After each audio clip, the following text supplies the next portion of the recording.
Sekali lagi, video ini mohon di-share, mohon di-like, ya, mohon di-subscribe, dan kalau bisa ada masukan-masukan, ada saran-saran, silakan dituliskan di kolom komentar. Insya Allah semua yang kita lakukan akan bernilai ibadah di sisi Allah. Lalu ada catatan-catatan di kitab suci juga, telah lahir Yesus Tuhan kita, ada juga Bang. Iya, nah sekarang begini, kalau menurut iman saudari saya nih terkait dengan Yesus, itu cenderung kepada pengakuan Yesusnya sendiri atau pengakuan bapak-bapak gereja terkait ke Yesusnya, maksudnya hubungan keyakinan emosionalnya dengan Yesus, terlepas dia itu nabi, rasul atau Tuhan. Nah, saudari saya ini melakukan pendekatan emosional, baik itu iman ataupun dalam hubungan keagamaan terhadap Yesus ini, yang menjadi acuan itu bapak-bapak gereja atau Yesus? Nah sekarang gini Bang, iman itu bertumbuh perlu proses ya, kemudian perlu juga pengetahuan. Ntar saya mau nyalakan laptop dulu ya Bang, biar enggak Iya, ini belum. Bentar, nyalakan lampu dulu.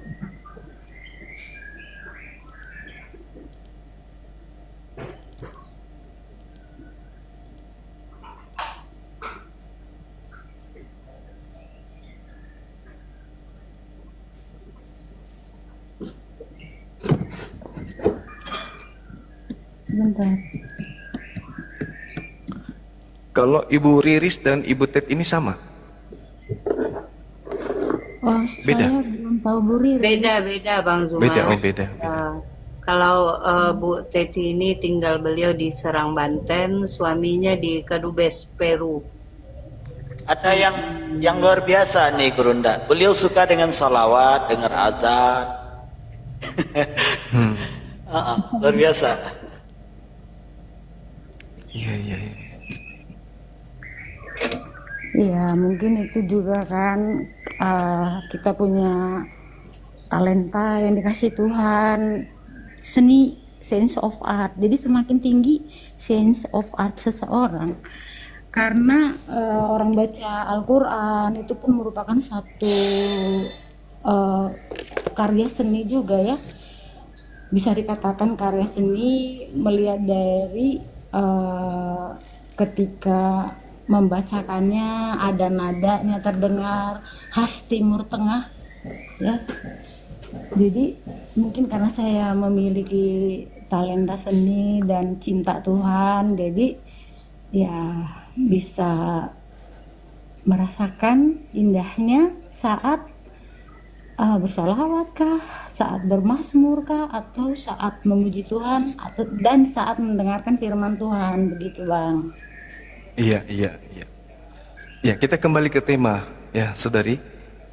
Yang saya tanya tadi itu pendekatan emosionalnya terhadap Yesus ini berdasar terhadap pengakuan Yesus atau bapak-bapak gereja? Ya, jadi kembali ke situ ya. Iman bertumbuh dibarengi dengan pengetahuan juga, dibarengi dengan juga proses, karena kita beda usia kita waktu kita masih kecil. Seiring dengan berjalannya waktu, pola pemikiran kita, pemahaman kita, analisa kita itu akan sangat berbeda. Nah, ketika saya waktu masih kecil, ya masa sekolah, kita diajarin di sekolah tentang agama, kita paham sampai di situ, terbatas ya.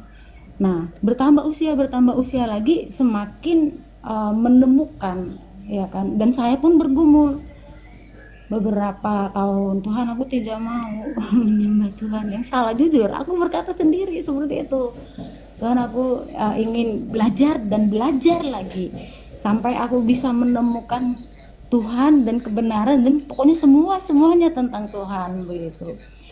Jadi kalau sebelum beberapa tahun terakhir, sebelum COVID dan beberapa tahun sebelum COVID begitu ya, ya saya meyakini Tuhan ya biasa-biasa aja, seperti dengan saudara-saudara saya yang Kristen yang lain juga, atau di Kekristenan itu kan banyak aliran, banyak dogma, dan ada yang sangat berbeda sekali ya, utara, selatan, barat, timur perbedaannya begitu. Tapi saya meyakini Tuhan, intimasi dengan Tuhan, saya berdoa, saya baca firman Tuhan, saya minta pemahaman terhadap firman itu. Jadi saya menemukan begitu, Bang. Ya, baik. Awalnya ketika di masa sekolah, otomatis catatan-catatan atau literatur itu kan oleh tokoh-tokoh gereja gitu. Iya. Jadi pada dasarnya memang kita ini dicipta oleh Tuhan punya insting bertuhan meskipun kita tidak memegang sebuah kepercayaan gitu ya. Ya, yang saudari saya ini jelasin tadi ini itu adalah hal yang hampir semuanya orang rasakan dalam semua agama. Bahwa ketika kita bertuhan meyakini sebuah objek sebagai sembahan, lalu didukung oleh data-data yang kemudian kita sebut sebagai kitab, maka orang itu akan semakin mantap di sana. Nah, cuman hal ini dialami oleh setiap umat beragama.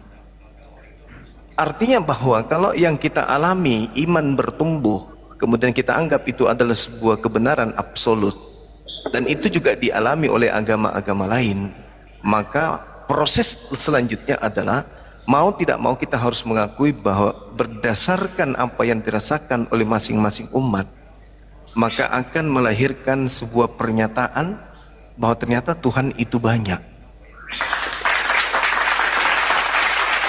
Karena orang Hindu juga merasakan pertumbuhan iman, orang Islam juga merasakan pertumbuhan iman, orang Buddha juga demikian, Konghucu juga demikian. Padahal agama-agama ini yang penganutnya mereka disebut soleh di dalam pemahaman Islam, taat dalam bahasa umum, taat dalam ajaran agama, itu memiliki sembahan-sembahan yang berbeda. Lalu apa yang salah di sini? Ya mungkin kita perlu mengoreksi iman kita lagi. Dalam arti kata bahwasanya kita harus adil terhadap keadaan. Kalau orang-orang yang di luar kita adalah orang intelektual, mereka adalah orang yang piawai di dalam beragama, kemudian melahirkan sebuah keadaan mereka yakin Tuhan mereka benar, kita juga demikian, maka muncul pertanyaan, Tuhan yang mana yang benar itu? Atau ada yang salah di antara kita? Nah, hal ini kemudian, kenapa saya berbicara seperti ini kepada saudari? Karena kebetulan saudari ini adalah agama Kristen, Protestan, dan kemudian membawa-bawa kemudian ajaran para nabi yang ada di dalam kitab saudara. Nah sekarang mari kita lihat, kalau di kitab saya nih, orang yang datang di tengah-tengah Bani Israel yang lahir tanpa ayah mengaku sebagai rasul. Nah tadi di kalimat saudari ada pengetahuan. Nah itu sangat menarik. Sejauh mana saudari saya mengetahui tentang Yohanes 17 nomor 8?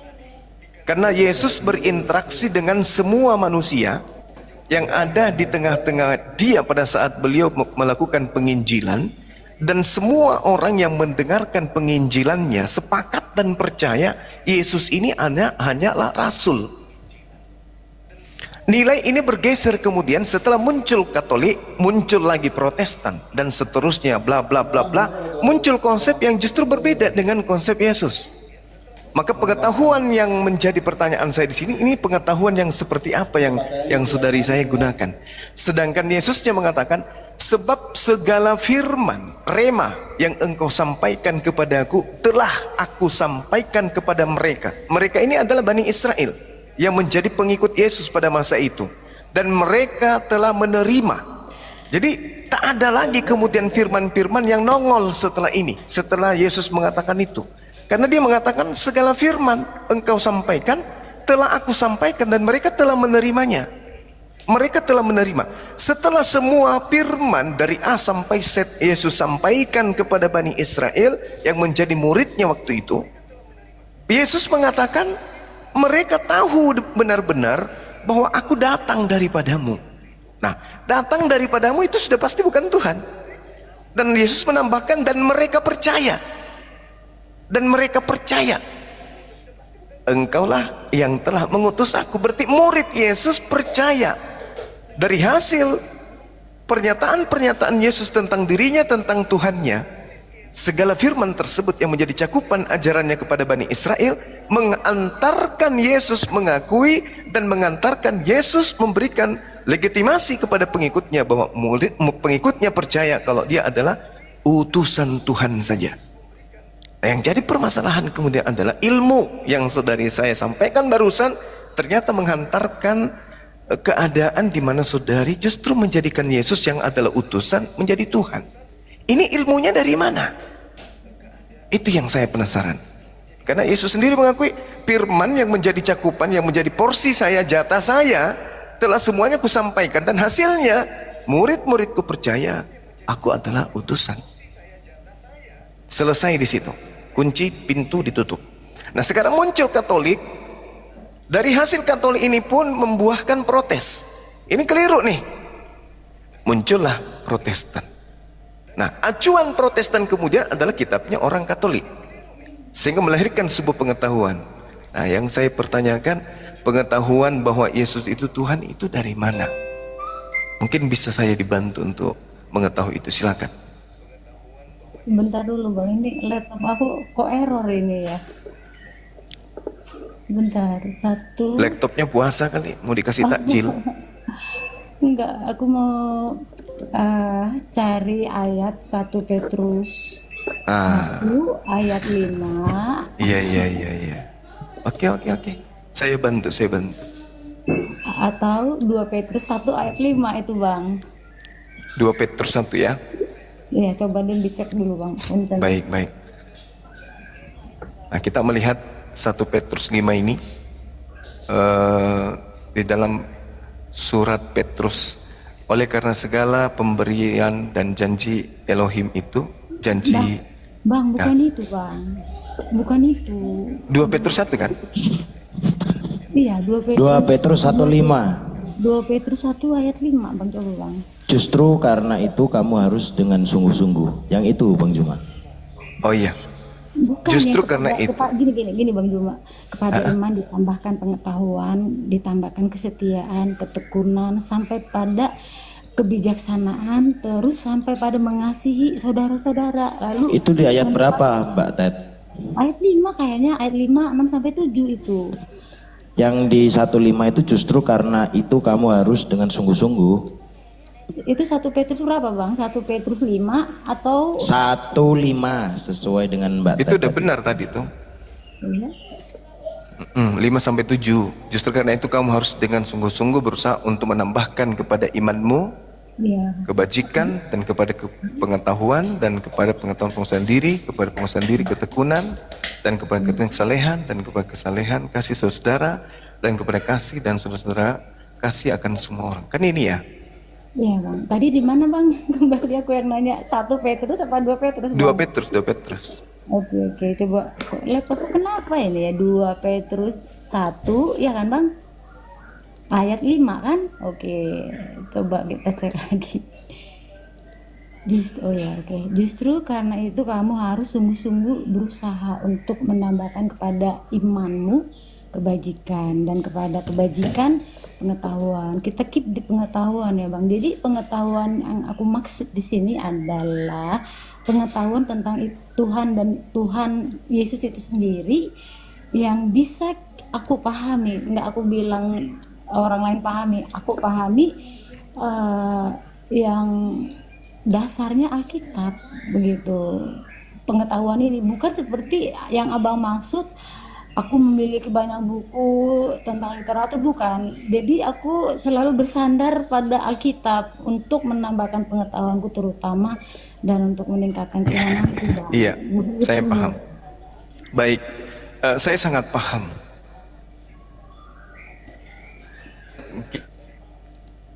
Kita urai di sini berdasarkan 2 Petrus 1 nomor 5. Justru karena itu kamu harus dengan sungguh-sungguh berusaha untuk menambah. Artinya Yesus dulu, kita dudukkan Yesus ini dulu sebagai apa? Berdasarkan baru kita tambahkan iman itu dan kita jadikan sebagai kebajikan pengetahuan. Karena kenapa? Yesus kan berpesan kasihi Tuhan. Iya. Berarti pengetahuan dan menambahkan iman, iman kita mentuhankan Tuhan yang diperkenalkan oleh Yesus, bukan justru Yesusnya yang menjadi Tuhan. Karena itu harus dengan sungguh-sungguh berusaha untuk menambahkan kepada imanmu. Yesus mengatakan bahwa engkau yang telah mengutus aku, yang harus bertumbuh dengan kebajikan pengetahuan adalah bertumbuhnya kepercayaan bahwa satu-satunya Tuhan adalah yang telah mengutus Yesus aja, bukan justru Yesus yang menjadi Tuhan. Karena kalau Yesus yang menjadi Tuhan, kita menyalahi kesaksian Yesus. Kita lihat di dalam, misalnya di dalam Yohanes 5, Mbak, Yohanes 5 nomor 36. Ada kesaksianku yang lebih penting dari Yohanes Pembaptis. Apa itu? Bahwa semua pekerjaan, mukjizat, tanda-tanda, kekuatan, pekerjaan itu yang aku lakukan sekarang. Dan pekerjaan ini, mukjizat-mukjizat ini yang bersaksi bahwa Bapa yang telah mengutus aku. Jadi apapun yang dilakukan Yesus pada saat dia ada di bumi, itu adalah dia lakukan sebagai utusan. Membangkitkan orang mati, membuat orang lumpuh berjalan, orang buta melihat. Justru membuktikan, menurut kesaksian Yesus, pekerjaan itu membuktikan dia adalah utusan Sang Tuhan. Maka benarlah apa yang dikatakan Yesus dalam Yohanes 17:8, bahwa segala firman yang engkau berikan telah aku sampaikan kepada mereka, dan mereka tahu dengan benar-benar bahwa aku datang daripadamu, dan mereka percaya bahwa engkaulah yang telah mengutus aku. Jadi kalau ada kemudian kepercayaan Yesus ini adalah Tuhan itu sendiri, nah Yesus tidak ada kesaksian demikian. Yesus juga tak ada pernyataan seperti itu. Bahkan kalau kita lihat tanda-tanda nabi palsu di dalam Matius 7 nomor 15-23, pengikutnya dari buahnya kita lihat memanggil Yesus Tuhan, bernubuat, mengusir setan, bermukjizat dengan menggunakan nama Yesus. Dan apa endingnya? Pada waktu itulah aku akan berterus terang kepada mereka, enyahlah daripadaku, engkau adalah semua pembuat kejahatan. Nah, sedikit lagi Mbak Ted. Saudari saya ini, saya yakin saudari adalah orang baik, orang yang bijak, arif di dalam memegang kepercayaan. Anda beriman, menumbuhkan kepercayaan, menumbuhkan keyakinan sampai kepada level pengetahuan itu yang harus Anda jadikan sebagai alasan untuk bertuhankan Yesus. Kalau Anda terus-terus seperti ini, saya yakin nantinya Anda bisa bermukjizat, Anda bisa bernubuah, Anda bisa mengusir setan dengan menggunakan nama Yesus. Anda bisa sampai level itu. Tapi menurut Yesus justru itulah level di mana level ini sebagai buah nabi-nabi palsu itu. Kenapa tidak? Karena Yesus mengatakan, saudara tidak melakukan kehendak Bapa. Apa? Menyembah Yesus. Ini kehendak siapa ini orang Kristen menyembah Yesus? Ini dulu. Karena Yesus mengatakan tidak semua orang yang memanggil aku Tuhan, maksudnya tidak memanggil, tidak mendudukkan aku sebagai nabi, tidak mendudukkan aku sebagai junjungan, tidak mendudukkan aku sebagai gembala, akan masuk ke dalam kerajaan langit, melainkan dia yang melakukan kehendak Elohim. Berarti harus berpacu kepada Torah. Makanya Yesus mengatakan, aku datang bukan untuk menghilangkan, tapi untuk menggenapi, menyempurnakan. Menyempurnakan artinya orang-orang pada masa itu harus kembali kepada Torah. Makanya dikatakan begini dalam Matius 23, jangan orang Yahudi dan orang Farisi telah menduduki kursi Musa, tetapi jangan kau ikuti perbuatan-perbuatan mereka. Kenapa? Karena mereka mengajarkan Taurat, tapi mereka tidak mempraktekkan. Nah sekarang apa bedanya dengan Kristen? Taurat, hari Sabat, sembah tauhid Elohim saja. Mereka menjalankan semua prosesi di dalam kehidupan yang diajarkan oleh Nabi Musa. Di dalam Ulangan 4, jangan kau menambahi, jangan kau mengurangi, supaya kamu hidup. Nah sekarang Kristen dengan perjanjian barunya itu menambah dan mengurang.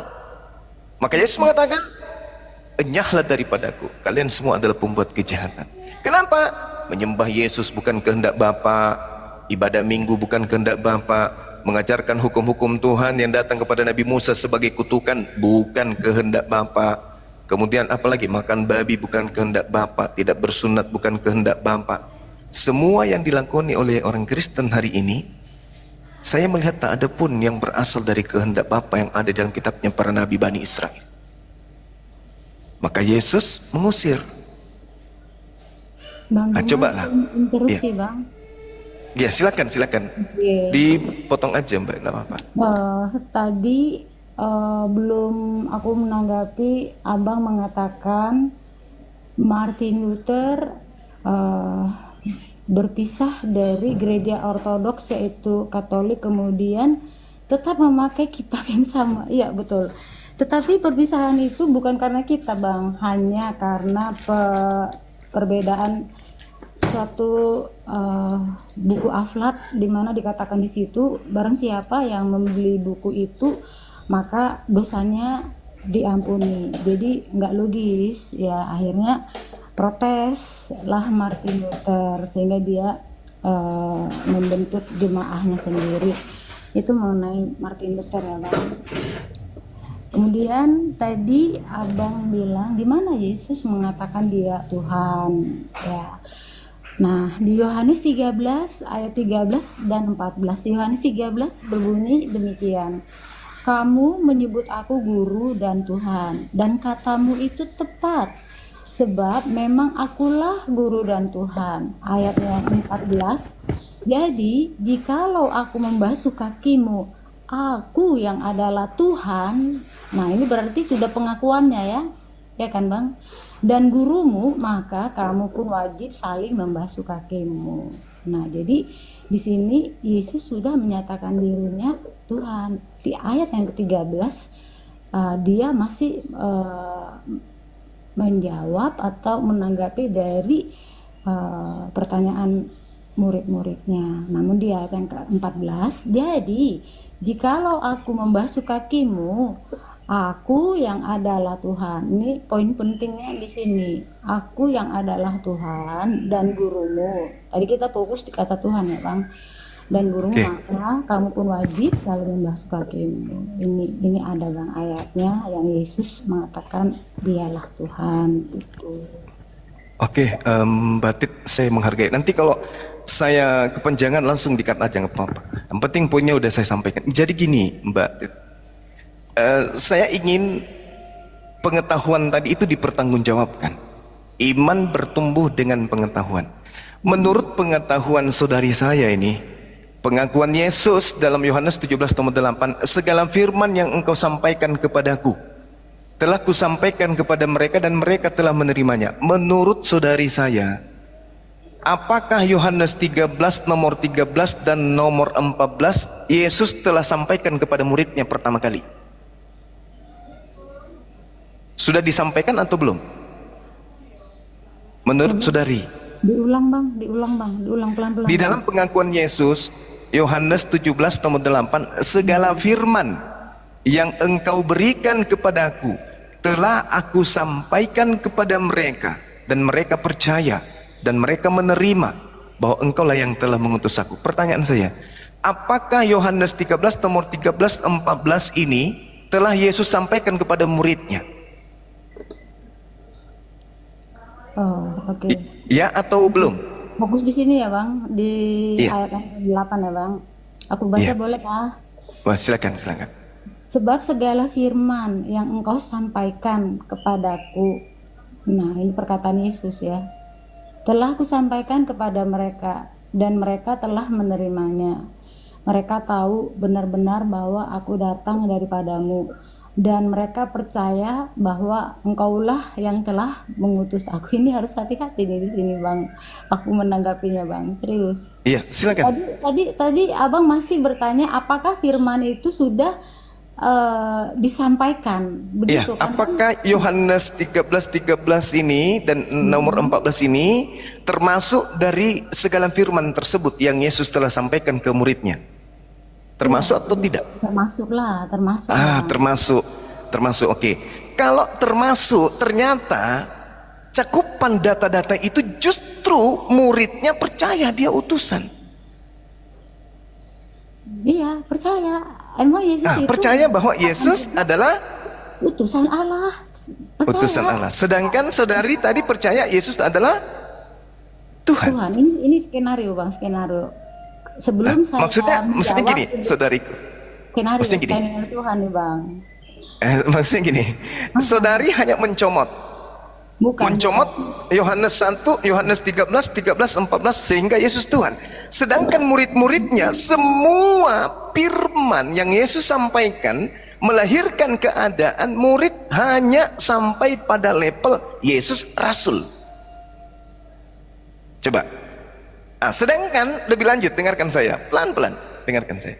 Kalau kita melihat dari Yohanes 13 nomor 13, ada dua hal yang perlu kita pahami dengan ilmu.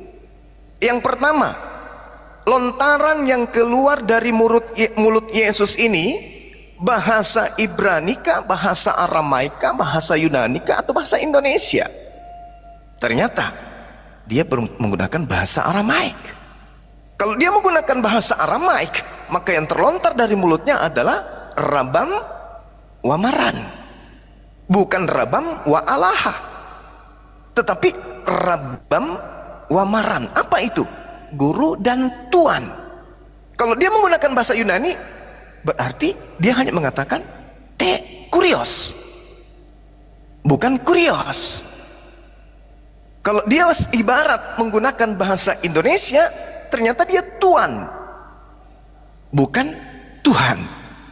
Orang Indonesia, Tuan dan Tuhan itu punya nilai yang sangat berbeda laksana langit dan bumi. Tuan Suma, Tuhan Suma punya nilai yang sangat luar biasa, jauh berbeda antara Khalik dan makhluk, ciptaan dan pencipta. Nah, Yesus dengan bangganya mengatakan, kamu menyebut aku guru dan Tuan, dan katamu itu tepat, sebab memang aku ini adalah guru dan Tuan. Nomor 14-nya, jikalau aku membasuh kakimu, aku adalah Tuan dan gurumu, maka kamu pun wajib membasuh kaki, saling membasuh kakimu. Artinya apa? Kenapa kemudian semua murid menerima Yesus sebagai rasul? Kenapa?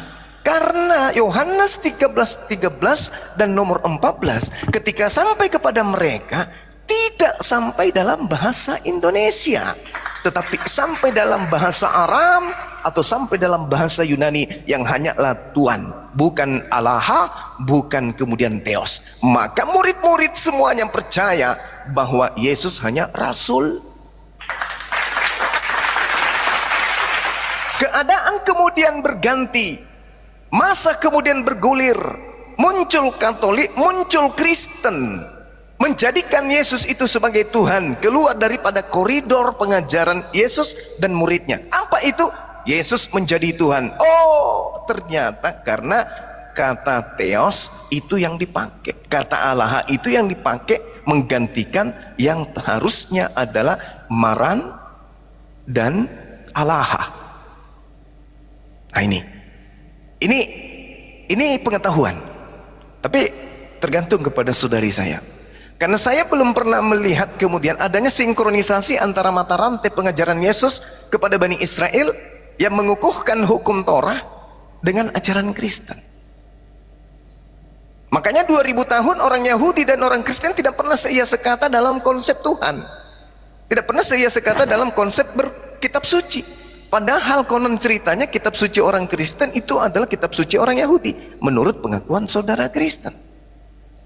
Tapi apa yang terjadi? Rumah ibadahnya beda, Tuhannya beda, kitab sucinya beda, hari ibadahnya beda, menu makanannya beda. Lalu yang bisa ditarik sebagai benang merah dari pengajaran Yesus yang mana? Murid-muridnya semua percaya bahwa engkaulah yang telah mengutus aku. Di antara semua yang menyebabkan murid percaya adalah Yohanes 13, 14 ini. Tapi itu ternyata menjadi uraian yang berbeda ketika yang mengimaninya adalah orang Kristen. Seketika Yesus menjadi Tuhan, seketika Yesus menjadi pencipta. Sedangkan Yesus menurut Yesus dan Yesus menurut muridnya, dia hanya Tuhan. Wallahu a'lam bishawab. Saya kembalikan kepada Ibu. Silakan.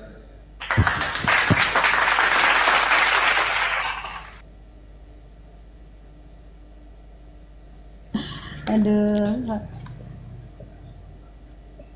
yang abang ragukan apa Bang, Yesus bukan Tuhan begitu. Gini, saudaraku, begitu besar kasih Tuhan akan dunia ini, maka Tuhan menganugerahkan anaknya yang tunggal supaya kita percaya. Kan gitu. Percaya kepada siapa? Percaya kepada Yesus.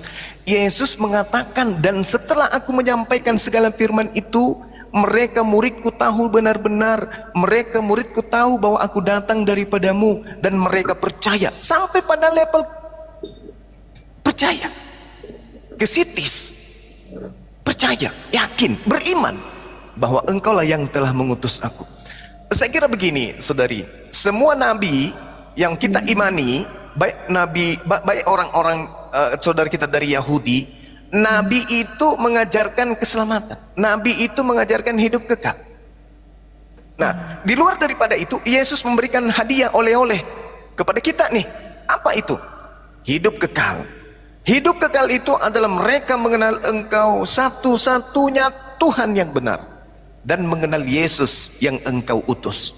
Jadi ada dua yang kita harus kenal menurut Yesus untuk memperoleh hidup yang kekal. Jangan satu, dua. Wajib dua. Yang pertama, Tuhan yang memperkenalkan dirinya kepada Abraham, Ishak dan Yakub. Yang kedua, Yesus yang adalah rasul untuk Bani Israel, yang mengantarkan Bani Israel sesat ini kembali kepada hukum Taurat. Ini harus dua. Jangan kenal satu, tapi dua. Satu dikenal sebagai Tuhan, satu dikenal sebagai utusan Tuhan. Kalau Kristen justru mengenalnya satu, Yesus adalah Tuhan itu sendiri. Berarti tidak memenuhi syarat untuk memperoleh hidup yang kekal. Yohanes 17 nomor 3, hidup kekal itu adalah mereka mengenal engkau satu-satunya Tuhan, dan mengenal engkau, dan mengenal Yesus yang engkau utus. Ini poin 30 detik terakhir. Iya Bang. Yesus mengatakan begini. Oke. Yesus mengatakan begini Bang. di dalam pengajaran beliau. Dia katakan bahwasanya aku mengenal pengikutku, mereka mendengarkan suaraku dan mengikuti aku. Itu kata Yesus. Kalau Yesus sudah mengatakan mengikuti, berarti Yesus yang harus dijadikan sebagai sandaran, bukan bapak-bapak gereja, bukan orang yang menemukan ajaran Protestan pertama kali, tapi Yesus. Yohanes 10:27, aku mengenal muridku, mereka mendengarkan suaraku, mereka mengikuti, mereka mendengarkan aku dan mengikuti aku. Ketika aku bertauhid, maka muridku bertauhid. Ketika aku bertaurat, muridku bertaurat. Ketika aku bersunat, muridku bersunat. Ketika aku mengharamkan babi, muridku mengharamkan babi. Ketika aku sabat, muridku juga wajib sabat. Yohanes 14:12, barang siapa yang percaya kepadaku, mereka juga akan melakukan pekerjaan-pekerjaan yang aku lakukan. Betul. Nah, itu dia. Adakah Yesus menyembah anak Maria? Ya, Bang. Jadi gini Bang, yang aku pahami Silakan. begini ya, yang aku pahami begini. Firman Tuhan di kitab Wahyu yang 22 ayatnya yang ke-13 berkata demikian.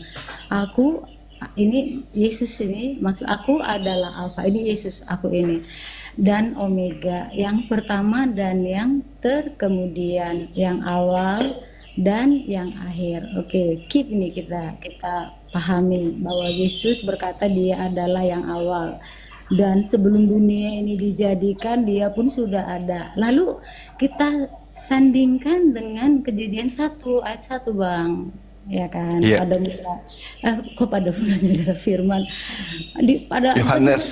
enggak, Kejadian 1 Bang, Kejadian 1 ayatnya yang pertama.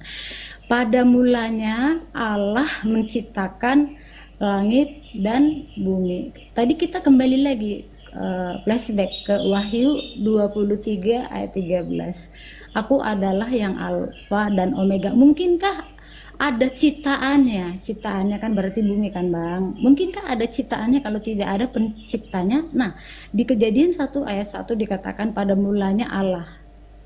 Yesus menciptakan langit dan bumi. Allah yang awal dan yang akhir menciptakan. Di mana Yesus di situ? Langit dan bumi. Kata Yesus belum diperkenalkannya. Kata Allah pun bukan nama.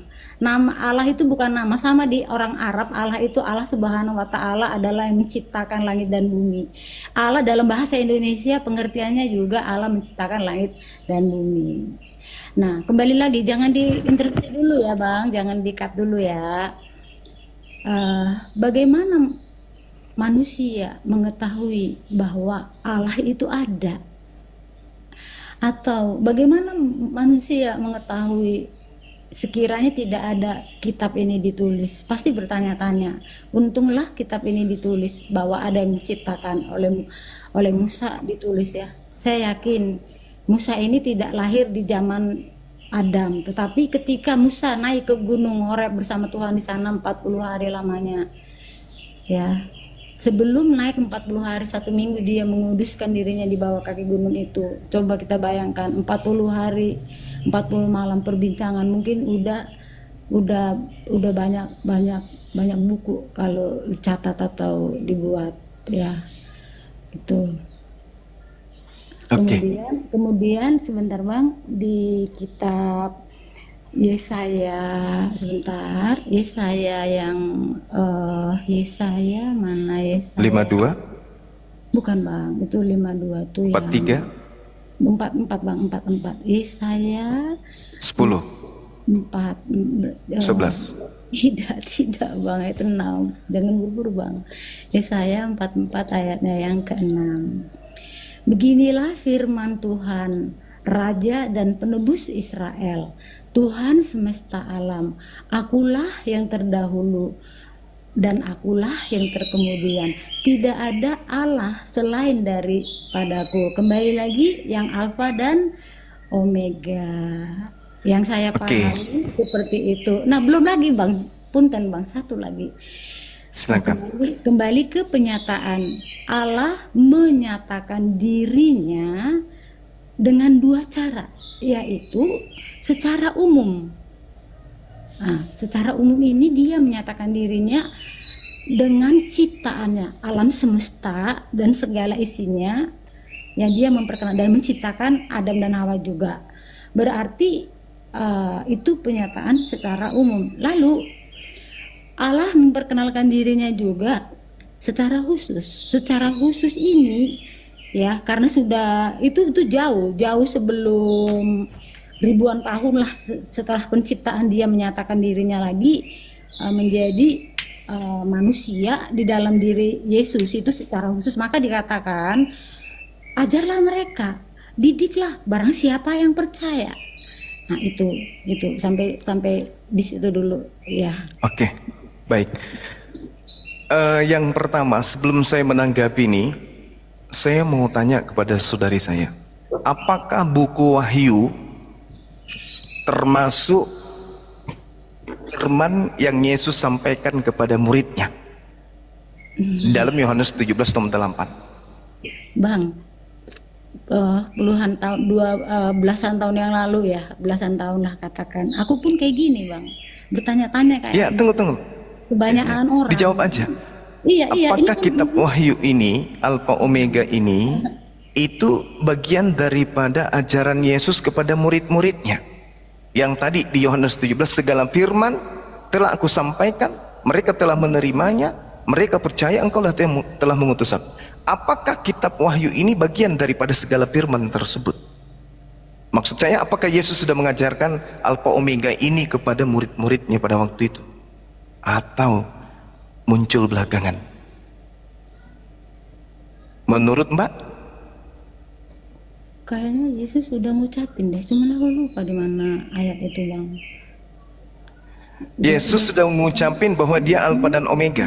Kayaknya sih udah ngucapin gitu. Oke, anggaplah seperti itu. Anggaplah seperti itu, bahwa Yesus sudah mengucapkan Alfa dan Omega. Tetapi Yesus mengatakan dalam Yohanes 12:49, aku tidak berkata-kata dari diriku sendiri. Apa yang aku katakan adalah apa yang diperintahkan oleh Bapa untuk aku katakan dan aku sampaikan. Makanya dikatakan dalam Yohanes 14 nomor 24, firman yang kau dengarkan dariku itu bukan dari aku, tapi dari Dia yang telah mengutus aku. Aku tidak berkata-kata dari diriku, berarti itu bukan ucapanku, itu ucapan Dia yang aku sampaikan. Mana buktinya? Mari kita lihat dari Wahyu 1 yang ibu ambil sendiri, yang saudari saya ambil. Apa yang dikatakan oleh penulis Yohanes di dalam Wahyu 1 nih? Inilah wahyu Yesus Kristus yang dikaruniakan Allah kepadanya. Berarti ini adalah perkataan Tuhan yang disampaikan oleh Yesus kepada kaumnya, bukan ucapan dia sendiri. Berarti rujukan daripada Wahyu 1 nomor 18 itu adalah yang saudari saya baca, Yesaya 44 nomor 6 atau Yesaya 52 nomor 53. Sorry, Yesaya 44 nomor 6. Di situ dikatakan dengan sangat jelas, Rison terdahulu, Akharon yang terkemudian.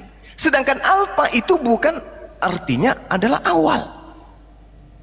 Bukan awal artinya. Kalau kita dalam bahasa Yunani, awal itu prota. Dan akhir bukan artinya omega.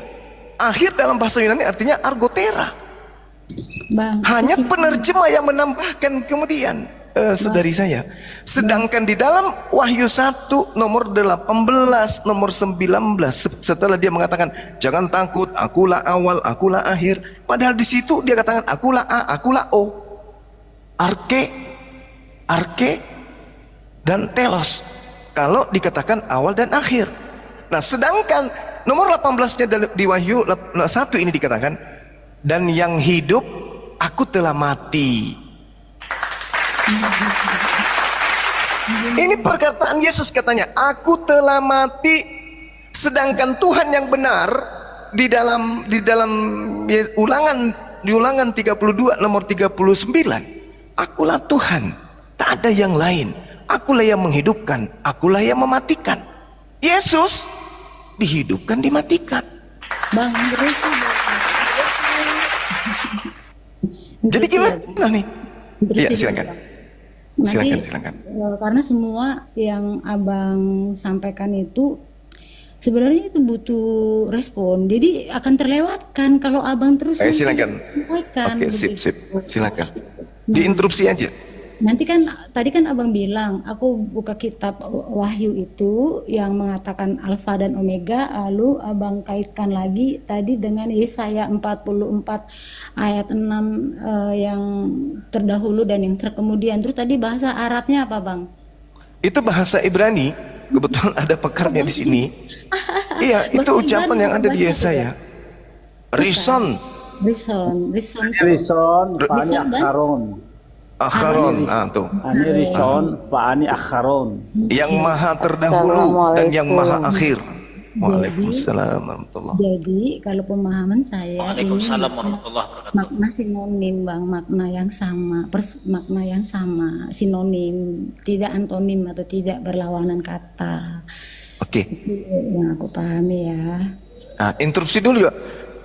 Gantian kita menginstruksi ini. Sekarang kalau dalam bahasa Yunani alfa itu artinya apa? Alfa itu Yang awal, Bang. Awal. Oh, Bukan, alfa itu huruf pertama A, alef, alfa. Alef. Itu kan huruf, itu kan masalah huruf begitu loh. Tapi kan bukan kita bicara tidak huruf, tetapi bicara ayat Alkitab. Jangan disamakan huruf-huruf alfa, beta, jangan disamakan. Akulah alfa, akulah A. Alfa itu tak punya arti. Ya mungkin gini juga Bang Juma, karena tadi dikatakan abang yang satu itu memang huruf A ya, kalau di huruf Ibrani itu alfa itu huruf A, mungkin ya begitulah cara orang menyusun kalimat dengan segala gaya bahasanya gitu loh Bang. Nggak bisa terus, kita paksakan Bang, karena kita punya pemikiran yang berbeda cara menyusun kalimat. Orang politik akan berbeda penyampaiannya ketika disuruh mendefinisikan. Coba definisikan tentang apalah apa ya kita bilang ya, satu benda lah, gelas mungkin orang ahli keramik beda lagi menyebutkannya, gelas dari kaca fungsinya untuk ini, warnanya tidak ada, bening. Lalu nanti orang seni beda lagi. Gelas itu dibuat dari keramik yang diukir-ukir, jadi nggak sama, Bang. Gitu loh, cara Enggak, orang maksud saya gini loh. apa? Di situ kan bahasa Yunani, Mbak, saudariku. Jadi kalau menggunakan bahasa Yunani, alfa itu tak ada artinya. Kalau dikatakan awal kan, awal itu kan artinya arke dalam bahasa Yunani. Tadi kembali lagi. Pak Ted, alfa itu huruf pertama dalam Yunani, Mbak. Buka Yunani. kitab, Bang. Buka kitab tuh kan pakai, bisa kan di internet, di Google, Wahyu 22 ayat 13 loh.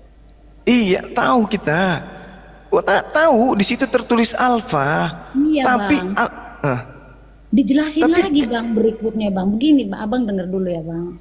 Iya. Aku adalah Alfa dan Omega, yang pertama dan yang terkemudian. Ini saja sudah mengandung empat kata yang berbeda, tetapi maknanya sama. Yang pertama, lalu dengan yang awal dipasangkan. Yang terkemudian, lalu dengan yang akhir.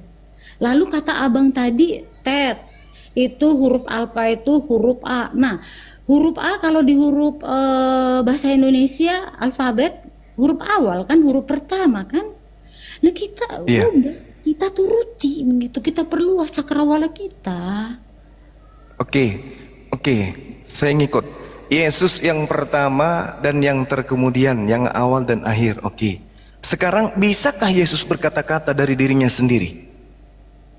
Itu dia, makanya aku bilang karena dia Allah, maka dia mengatakannya seperti itu. Logika enggak? Loh, Logika, Bang. Logikanya apa? Nah, sekarang apa, Bang? gini, Yesus berkata aku, tidak berkata-kata dari diriku sendiri. Yang aku sampaikan adalah yang diperintahkan. Firman yang kau dengar daripada aku bukan dari aku, tetapi dari Dia yang telah mengutus aku. Jadi kalau ada ucapan Yesus sekalipun, wahai seluruh manusia, akulah Tuhan, tak ada Tuhan selain aku.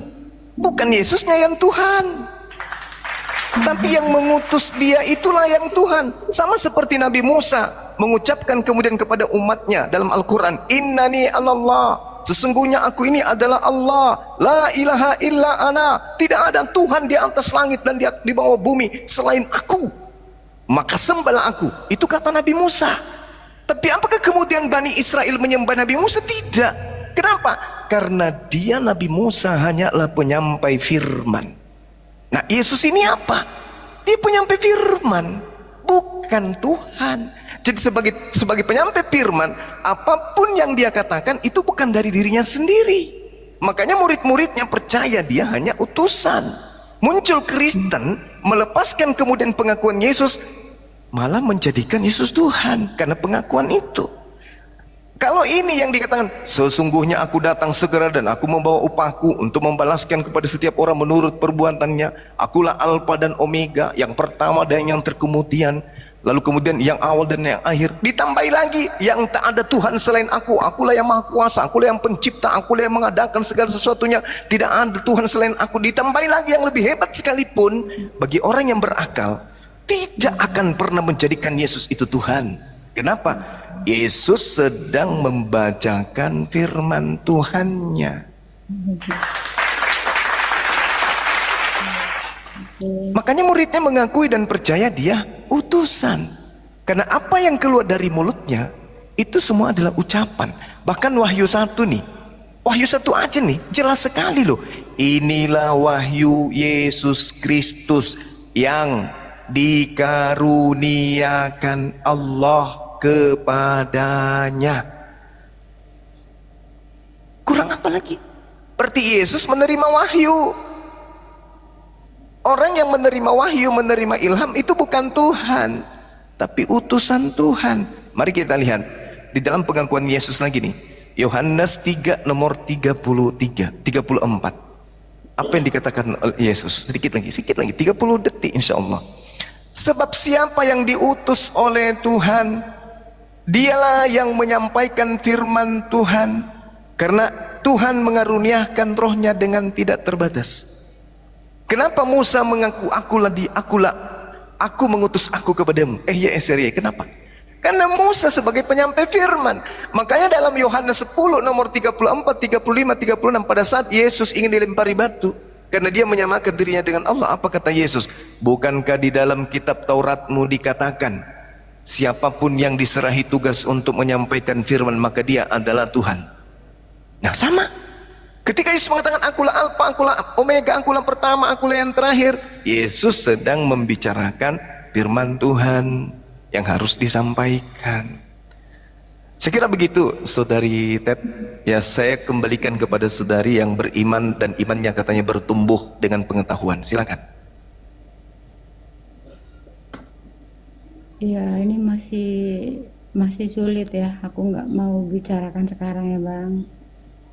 Jadi itu semuanya kembali aja diingat bahwa penyataan dirinya, karyanya untuk menyelamatkan. Mengapa dikatakan begitu besar pengorbanan? Inilah suatu skenario gitu loh. Sedangkan dia tidak mengaku dia Tuhan, masa bayinya saja dalam dia baru lahir, dunia sudah tidak menginginkannya. Apalagi ketika dia langsung memperkenalkan dirinya kepada orang lain, aku adalah Tuhan yang ini untuk gini. Wah, yang berkuasa langsung membunuh dia, ya kan? Dan sampai setiap hari ketika mengajar, Yesus dicari-cari kesalahannya oleh orang Farisi sehingga dia tidak menyatakan dirinya sebagai Tuhan, tetapi sebagai utusan. Tetapi dia mengajar. Waktu Tuhan belum menjadi manusia, menyatakan dirinya menjadi manusia di dalam diri Yesus, tidak ada kata kita ini memanggil Allah Bapa, tidak ada, dan selalu hamba, ya kan, dasarnya. Tetapi ketika dia sudah ke dunia, dia mengajarkan. Jadi ada hubungan yang sangat erat sekali, seperti hubungan keluarga. Seperti hubungan keluarga kita dengan Tuhan, Bapa dan Anak. Siapa yang mengajarkan itu? Dia sendiri. Itu yang aku pahami, Bang. Oke, baik. Yang saya tangkap dari pernyataan saudari saya ini, ada kronologis, ada aturan main, ada tempo yang dimainkan oleh Tuhan untuk kemudian mengatakan dirinya Tuhan. Oke. Kalau itu yang menjadi pembenaran, Tuhan Anda nggak layak jadi Tuhan. Kenapa saya katakan demikian? Tuhan itu maha mengetahui. Sedangkan Tuhan Anda ketika datang, dia tidak maha mengetahui tentang manusia. Dia tidak tahu tentang kodrat manusia. Dia tidak memahami kemudian konsep kemanusiaan. Dia tidak tahu kemudian kekuatan berpikir manusia, sehingga dia harus berpura-pura menjadi manusia. Dia harus menyembunyikan identitasnya sebagai Tuhan. Ini tidak layak dituhankan. Tuhan itu maha perkasa, Tuhan itu maha kuasa, Tuhan itu maha mengetahui. Kalau sampai Tuhan Anda datang dalam rupa manusia, hanya ada dua hal.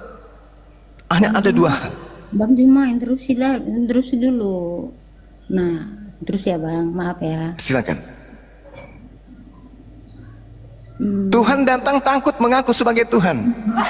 Oke. Ini apa? Bang, kan tadi aku takut dibunuh. Jadi gini, pertama takut dilempari batu. betul Bang. Ini apa Tuhan? Jadi nanti visi misinya enggak disampaikan, karena yang mau diselamatkan manusia dia, karena yang mau diselamatkan adalah manusia. Dia tidak bisa mengingkari apa yang sudah difirmankannya sejak semula. Berkembang biaklah, beranak cuculah. Mbak Ted, pertanyaannya Tuhan mana yang takut dihajar batu gitu loh? Bukan, jadi kita Bang, untuk memecahkan suatu masalah harus kita ada ilustrasi, prolog. Nggak langsung ada kalanya up to the point. Ada, sometimes kita harus memberikan suatu cerita yang lain yang berhubungan, begitu. Betul itu Ibu, beranak cuculah dan penuhilah bumi. Bukan tidak bisa Tuhan itu membinasakan, lalu dia membinasakan. Tuhan itu maha tahu, betul. Justru karena kemahatauannya Bang Juma, makanya dia berperan seperti itu. Bagaimana ceritanya? Saya katakan begini.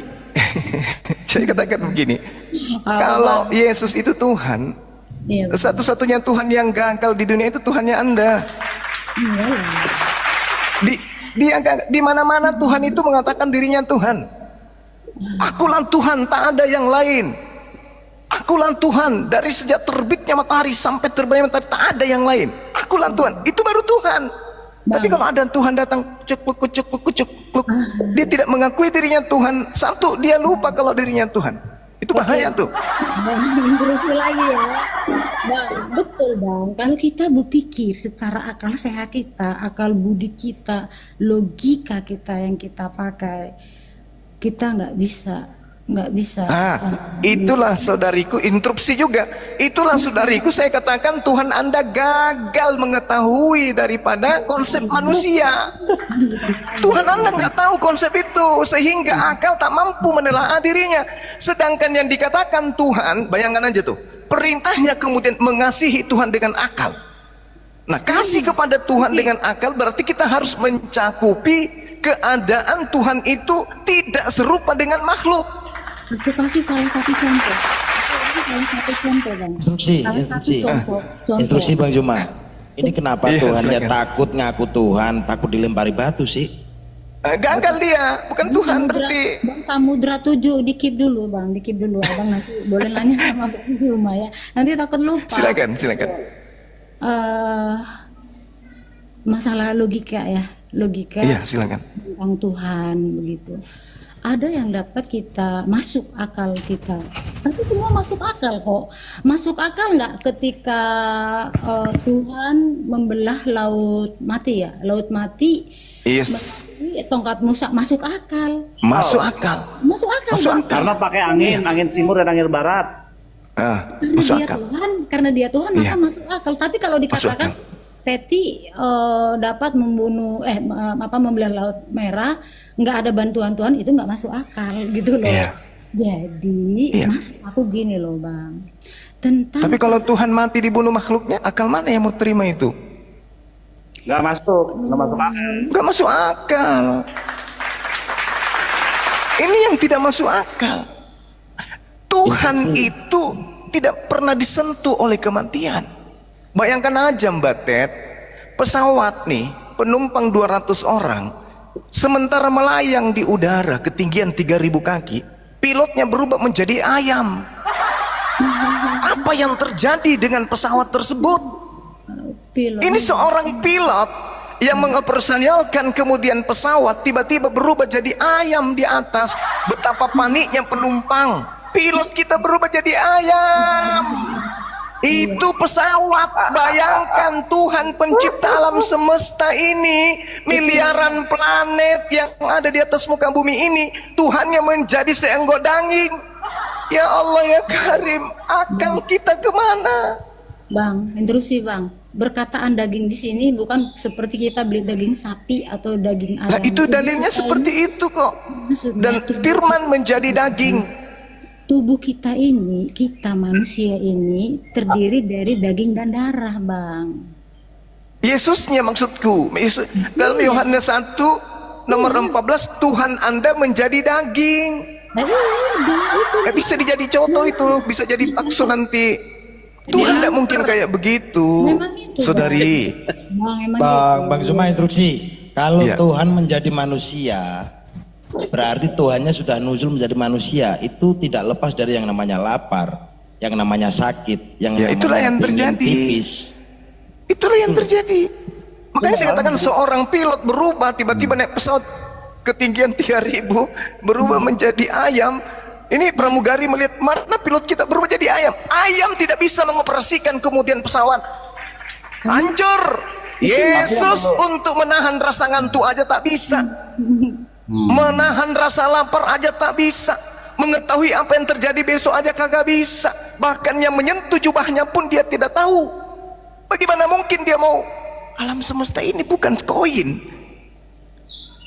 Bang, Gimana kita bisa menalar? Bang, kalau Yesus mengatakan siapa yang menyentuh jubahku kepada perempuan waktu itu, bukan dia tidak Pohon kurma. bukan dia tidak mengetahui loh Bang. Dia nggak tahu kapan musim buah ara. sekarang gini loh, mungkin abang juga kayak gitu, tahu tapi pura-pura nggak tahu gitu bang, bisa namanya juga. Oh nggak bisa, berarti itulah tadi Tuhan Anda pura-pura nggak tahu, Tuhan Anda pura-pura. Ini nggak bisa disandingkan dengan Tuhan, nggak bisa. Instruksi sebentar, Mbak Ted. Pura-pura Mana bodoh. ada ya, mana ada Tuhan turun ke dunia, dia nggak berani ngakuin Tuhan, takut disalib, takut dikamplengin sama itu tentara Romawi, kan lucu. Mazmur 121 nomor 4, sesungguhnya penjaga Israel tidak ngantuk dan tidak tertidur. Yesus Tidur di perahu. Amin, amin, ya, amin. Betul. bukan cuman tidur, dia jadi mayat. Gak apa-apa bang dikatakan seperti itu, tak apalah. Buka deh, buka Mbak Ted, buka pikiran logikanya, buka Bukan. deh. Tadi kenapa saya mengajak saudari saya berbicara seperti ini? Tadi Anda mengatakan iman bertumbuh dengan pengetahuan. Ya, Kan itu. kan firman Tuhan bang. Iya. Nah sekarang kalau kita berbicara mengenai skala prioritas nih tentang konsep bertuhan, kemana kita pergi? Acuannya pasti orang-orang yang beragama. Kalau kami umat Islam nih, Al-Quran. Kalau saudara kan harus merujuk kepada kitabnya orang Yahudi. Gak bisa tidak. Anda gak boleh melepaskan diri dari sana. Apa yang diterangkan Tuhan di sana tentang dirinya tidak serupa dengan makhluk. Sementara Yesus makhluk. Kolose 1:15, dialah awal dari segala ciptaan yang berupa makhluk, dia. Jadi ya, kalau iman bertumbuh begitu saja ya silakan aja. Silakan bertumbuh. Tapi endingnya pengajaran buah-buah pengajaran nabi palsu kan gitu. Bang, tadi mengenai abang bilang bahasa asli ya bang. Ya. Nah, emang ya. Jadi memang kalau Al-Quran walaupun ada translatornya ke bahasa Indonesia, tulisan Arabnya juga ada, terus Latin Arabnya juga ada begitu. Nah itu ada satu keuntungan ya. Tetapi tidak semua orang Muslim bisa baca itu, kecuali orang yang di arah sana ya. Jadi sama halnya dengan di Indonesia bang. Jadi diterjemahkan itu supaya amanat agung Tuhan itu segera bisa terlaksana. Kalau diterjemahkan berarti harus terjemahannya yang benar Mbak Ted. Kita berkata tidak benar dari sisi mana kita, kecuali kalau aku Jadi bilang gini, aku tidak percaya ini bahasa Indonesia ini, aku sendiri belum bisa bahasa Ibrani, nanti kalau udah bisa baru Jadi aku bisa. Seperti ini Mbak Ted, terjemahan itu tidak mewakili kandungan dari sebuah ayat. Jadi terjemahan itu peralihan bahasa saja, dari kata asing menuju bahasa yang kita pakai. Itu peralihan bahasa, tapi kandungannya itu tidak mewakili. Terjemahan itu tidak mewakili. Maka untuk mengetahui konsep kandungan daripada ayat itu kudu menggunakan disiplin ilmu. Betul. Kalau di kami nahwu sharaf, balaga, i'rab, tafsir dan seterusnya, termasuk terjemah, satu dari rangkaian disiplin tersebut. Nah, sedangkan kalau di iman saudara cuman terjemahan saja. Begini bang, aku cuma lupainnya di mana ya. Sebenarnya dalam tulisan kitab suci bahasa Indonesia itu ada yang tidak perlu pemahaman yang dikaruniai oleh Tuhan sehingga kita bisa melapati atau memaknai atau menafsirkan isi dari makna yang tersurat.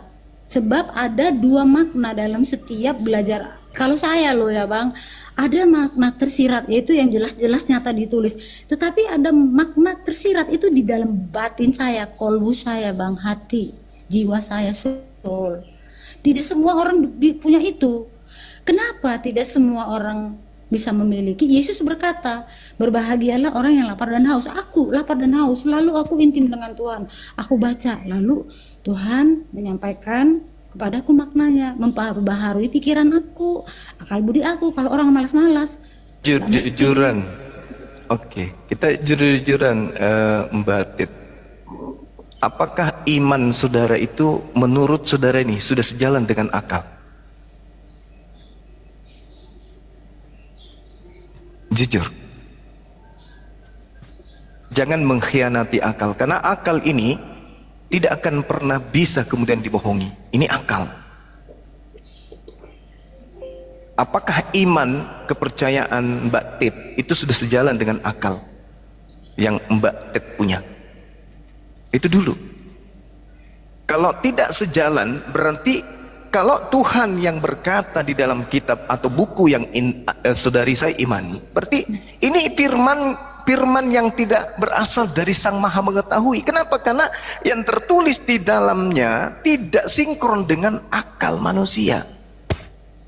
Berarti Tuhan yang berfirman di dalam kitab saudari tidak mengetahui cakupan-cakupan akal pada diri ciptaannya, sehingga firmannya bertentangan dengan akalnya. Sedangkan kalam Allah, artinya kalam Tuhan, firman Tuhan, tidak akan mungkin bertentangan dengan akal. Karena kenapa? Yang dikatakan firman Tuhan itu adalah ide Tuhan, ide Sang Maha Mengetahui yang menciptakan akal ini sendiri. Bagaimana mungkin kemudian dia menciptakan kalam firman yang bertentangan dengan ciptaannya yang satu, yaitu akal? Sehingga muncul akal-akalan. Karena firman yang kita imani sebagai firman Tuhan tidak nyambung dengan akal kita, maka muncul konsep akal-akalan. Nah sekarang jujur deh, apakah iman saudari saya yang menyembah Yesus itu sudah masuk akal, sudah tembus di kepala, atau hanya di kalbu saja, hanya di hati? Pokoknya saya imani Yesus Tuhan, mau masuk akal mau tidak masuk akal, pokoknya hantam terus. Coba, kalau itu yang terjadi, tidak ada sinkronisasi antara iman Anda dengan akal Anda. Satu, kitab Anda bukan berasal dari Tuhan. Dua, Tuhan Anda tidak maha mengetahui. Itu aja. Untuk pertanyaan abang saya tentang menanyakan apakah saya sudah menggunakan akal saya yang berkenan itu Yesus begitu, itu aku pikir pertanyaan retorik ya untuk sementara ya bang. Artinya aku tidak tidak jawab begitu. Gini saudaraku, ketika kita ke pasar memilih sesuatu yang akan kita beli, yang kita gunakan bukan iman tapi akal kita. Dari rumah yang habis bahan di rumah itu adalah garam, yang banyak bawang. Begitu sampai di pasar, bukan akal yang kita pakai, maka yang kita beli adalah bawang. Padahal di rumah banyak bawang, yang tidak ada adalah garam. Kita memilih sekolah, pasti akal. Kita memilih kemudian baju ketika ingin belanja, pakai akal. Kita melakukan apapun pakai akal. Kenapa giliran memilih Tuhan?